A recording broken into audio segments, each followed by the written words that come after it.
En 1973, des extraterrestres ont révélé à Raël qu'ils avaient créé la vie sur Terre. Dans les années 40, le prix Nobel Enrico Fermi a affirmé que la Terre a très probablement été colonisée par des extraterrestres. Le message de Raël et le concept de Fermi se valident mutuellement. Cela constitue un espoir extraordinaire pour l'humanité. Beaucoup de vidéos montrent une version tronquée du soi-disant paradoxe de Fermi. L'élément le plus important du concept de Fermi n'est jamais mentionné. Dans les vidéos et les interviews des scientifiques, on nommait peut-être intentionnellement un aspect important du paradoxe de Fermi. Premièrement, il est tellement évident qu'il ne s'agit pas d'un paradoxe. Le célèbre prix Nobel Enrico Fermi affirmait au début des années 1940 que les êtres intelligents de l'univers propageraient la vie via la colonisation des planètes. Étant donné que ce processus est exponentiel, si vous faites le calcul, l'univers serait plein de vie. Mais ce que la communauté scientifique omet de dire, c'est que ces planètes qui ont été terraformées seraient liées entre elles par des grands-parents, des enfants, tout cela dans des chaînes infinies de générations de planète en planète, de système solaire en système solaire, du près au lointain. Si tant est qu'il soit possible, un processus d'évolution chimique théorique ne saurait rivaliser avec une telle vitesse de propagation. Une sorte de sélection naturelle des processus de propagation de la vie dans l'espace éliminerait l'évolution chimique en tant que processus viable.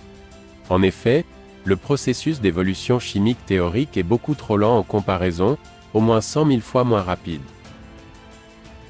Pour avoir une idée de la puissance de propagation suggérée par Fermi, ce processus aurait répandu la vie dans tout l'univers connu en beaucoup moins d'un millième du temps que prendrait l'évolution à se développer sur une seule planète. Cela signifie que la vie serait essentiellement un phénomène artificiel. Contrairement à ce qu'affirment les scientifiques, la question de Fermi, où sont-ils, a bel et bien trouvé sa réponse quelques années plus tard lorsque le phénomène OVNI a commencé. Puis, le 13 décembre 1973, après de nombreuses années d'observation d'OVNI, un message fut transmis à un Français par une civilisation extraterrestre révélant que la vie sur Terre était le résultat d'un effort de terraformation effectué il y a longtemps. C'est exactement ce à quoi nous nous attendions et cela valide totalement le concept de Fermi. Cet événement historique n'a pas obtenu l'adhésion de la majorité car il contredisait les idéologies scientifiques et philosophiques actuelles. Cependant, les paradigmes dominants actuels constituent des obstacles à réaliser l'importance de l'événement. Les extraterrestres ont donné un nom de mission à ce Français. Il s'appelle Raël. Sa mission a été de propager le message que lui ont transmis les terraformeurs dans le but de préparer l'humanité à la construction d'une ambassade où ils atterriront officiellement et rencontreront les représentants de l'humanité. Les scientifiques en général ont nié le phénomène OVNI parce que cela ne correspondait pas à leur paradigme. En effet, les publications scientifiques ont été très sélectives en ne gardant qu'un seul discours général relatif aux théories de l'évolution tout en excluant tout ce qui suggère une entité intelligence comme source de la vie sur Terre. Mais cette situation a créé un biais systématique qui a aveuglé la recherche scientifique en ce qui concerne le concept de Fermi. D'un autre côté, les scientifiques croient que la vitesse de la lumière ne peut pas être dépassée. Mais dans le cas valable où l'univers est infini dans l'espace, il n'y a aucun moyen de prouver que la vitesse de la lumière soit une limite car nous avons très peu exploré les niveaux de l'infiniment petit qui sont évidemment infinis. Par conséquent, tout ce qui est inconnu de l'infiniment petit est une indication qu'il ne faut apporter aucune conclusion définitive au risque d'adopter, sans s'en rendre compte, une attitude dogmatique. Limiter l'univers a été intuitivement le but des scientifiques mais l'infini revient toujours les hanter. Par conséquent, afin d'éviter la logique de Fermi, la communauté scientifique a nié le phénomène OVNI et a inventé l'expression « le paradoxe de Fermi ». En effet, admettre que la planète est visitée par une civilisation extraterrestre remettrait en question beaucoup de paradigmes scientifiques. Deux de ces paradigmes dominants sont contredits par la révélation donnée à Raël par la civilisation extraterrestre qui a terraformé la vie sur Terre. Les terraformeurs ont déclaré avoir découvert que l'univers est infini dans l'espace et dans le temps et que, par conséquent, il n'y a pas de Big Bang ni de limite de vitesse. Ils ont confirmé qu'ils peuvent voyager à une vitesse prodigieusement plus rapide que la vitesse de la lumière. Leur système solaire est relativement très proche de notre propre système solaire et il ne leur faut que quelques minutes pour se rendre sur Terre grâce à leur technologie qui est en avance de 25 000 ans comparée à la nôtre. Indépendamment de cela, nous avons les religions qui, une fois traduites correctement, témoignent que la Terre a été terraformée par des êtres très avancés technologiquement qui sont venus de l'espace et qui ont créé la vie sur Terre.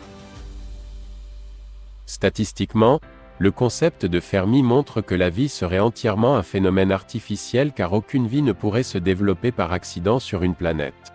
En effet, avant que la vie ait eu le temps de se développer sur une planète, cette planète serait découverte et terraformée relativement très rapidement. De plus, l'ADN contient un langage très complexe qui conduit à fabriquer des formes de vie. Il s'agit donc essentiellement d'un système d'information très avancé, plus avancé que notre niveau scientifique sur Terre. Étant donné que seuls les êtres intelligents peuvent créer l'information, seuls les êtres intelligents peuvent être à la source de la création de la vie. Si ce n'est pas nous qui avons créé la vie sur Terre, eh bien ce sont des êtres venus d'ailleurs, ce qui valide indépendamment le concept de Fermi. Cela valide, à la fois, la réalité du message que Raël a reçu des terraformeurs, et la rencontre avec les terraformeurs elles-mêmes. Nous voici donc en présence de trois types de preuves indirectes qui confirment le concept de Fermi, qui, et c'est très important, s'avère extrêmement probable et attendu d'un point de vue mathématique. Lorsqu'ils sont venus sur Terre, les terraformeurs ont amélioré leur technique pendant la période de terraformation, une sorte d'évolution qui s'est produite dans l'esprit des terraformeurs, et non par des accidents moléculaires aléatoires miraculeux. Ceci est également confirmé par le message donné à Raël par les terraformeurs. En effet, le concept que des accidents aléatoires créeraient l'information, est actuellement le dieu des évolutionnistes. Des accidents aléatoires ne peuvent en aucun cas créer de l'information de façon significative, surtout en ce qui concerne l'énorme complexité informative contenue dans l'ADN. En effet, l'ADN humaine est faite de 3,5 milliards d'unités de programmes qui ont dû nécessiter des programmeurs intelligents. Cela indique que la vie se propage comme Fermi l'a énoncé, des entités biologiques intelligentes propagent la vie dans l'univers comme les humains propagent la vie sur les continents de la planète. Les textes religieux ont été influencés par les terraformeurs créateurs scientifiques de la vie sur Terre. Selon ces textes, les terraformeurs ont une forme humaine car ils ont créé les humains à leur image. Ces textes sont en fait des traces de la terraformation et c'est exactement ce qui est attendu mathématiquement par le concept de Fermi. Dans le message donné à Raël, les terraformeurs ont révélé qu'ils avaient bel et bien créé les religions. Dans la Bible hébraïque par exemple, ils sont appelés Elohim, mais ce mot a été injustement traduit par Dieu car c'est un mot pluriel qui signifie « ceux qui sont venus du ciel ». Ils ont littéralement créé les humains à leur image. Ils ont envoyé des messagers ou des prophètes tout au long de l'histoire pour garder une trace de leur travail de création scientifique afin qu'il puisse être compris plus tard, à l'époque où nous pourrons le comprendre. Le concept de Fermi et les multiples discussions à son sujet indiquent que nous avons atteint cette période. Les Elohim ont affirmé que cette période a commencé le 6 août 1945 après l'explosion de la première bombe nucléaire destructrice sur Hiroshima. Dans la Bible, cette période est appelée l'âge de l'Apocalypse, ce qui signifie l'âge de la révélation. Pour la première fois, l'humanité avait créé une arme capable de détruire l'humanité, ce que les Elohim souhaiteraient que nous ne fassions pas.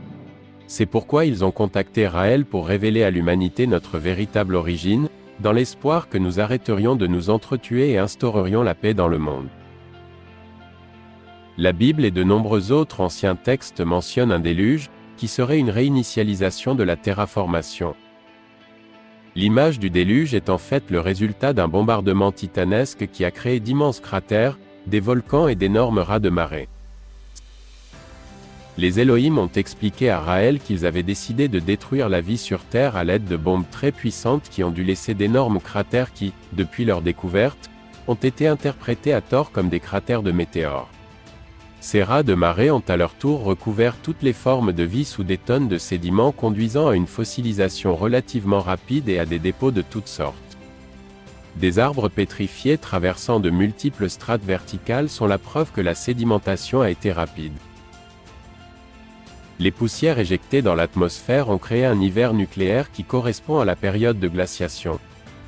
Le fait que nous trouvions des mammouths congelés ayant encore de la nourriture dans la bouche indique à quel point cela s'est produit soudainement. Les fossiles que l'on trouve aujourd'hui sont datés à tort sous le paradigme de l'évolutionnisme et l'uniformisme. Les méthodes de datation impliquant la radioactivité n'ont pas pris en compte la radioactivité créée par le bombardement nucléaire, ce qui les invalide. Nous sommes vivants aujourd'hui grâce à cette réinitialisation de la terraformation. Les dinosaures et certaines autres espèces n'ont pas fait partie de la réimplantation de la vie sur Terre. Après le cataclysme, les terraformeurs ont remis la vie sur Terre en utilisant la technique de clonage. Toutefois, ils ont exclu les dinosaures. Ceci explique leur soudaine disparition. Mais nous arrivons à une formidable conclusion. Puisque la vie est uniquement un phénomène artificiel, cela implique que les chaînes de création de vie sur des planètes ne peuvent logiquement pas avoir de commencement. Par conséquent, le seul univers possible, qui inclurait des chaînes infinies de création, est un univers infini. Cette logique permet d'éliminer la théorie du Big Bang en tant que théorie valable. La constatation que la vie est un phénomène artificiel implique obligatoirement que l'univers est infini dans le temps. En conclusion, il n'y a pas de Dieu, pas de Big Bang, et pas d'évolution chimique ou biologique. Au lieu de cela, des êtres intelligents propagent la vie dans l'univers infini, et nous sommes un maillon dans des chaînes infinies de création dans le passé. Il appartiendra à notre destin de continuer cette chaîne qui fera partie du futur. Dans leur message à Raël, les Elohim créateurs de la vie sur Terre, ont révélé que l'univers est bel et bien infini dans l'espace et dans le temps. Ils ont confirmé qu'il n'y a pas de Dieu, pas de Big Bang et pas d'évolution chimique ou biologique aléatoire. Ils ont également confirmé que la vie se propage dans l'univers via la terraformation réalisée par des êtres biologiques intelligents, ce qui est une confirmation du concept de Fermi. Les planètes que nous terraformerons se développeront avec des croyances en des dieux qui ont créé la vie en souvenir de nos contacts avec eux dans leur passé. Plus tard, ils développeront des théories scientifiques de l'origine de la vie attribuant l'origine à des hasards chimiques et génétiques car ils ne pourront imaginer ce qui s'est vraiment passé. Ils seront à une période que nous vivons actuellement, une période de révolution culturelle et scientifique. Nous avons la chance de vivre cette période dans laquelle, pour la première fois dans notre développement, nous pouvons comprendre notre origine et notre destinée.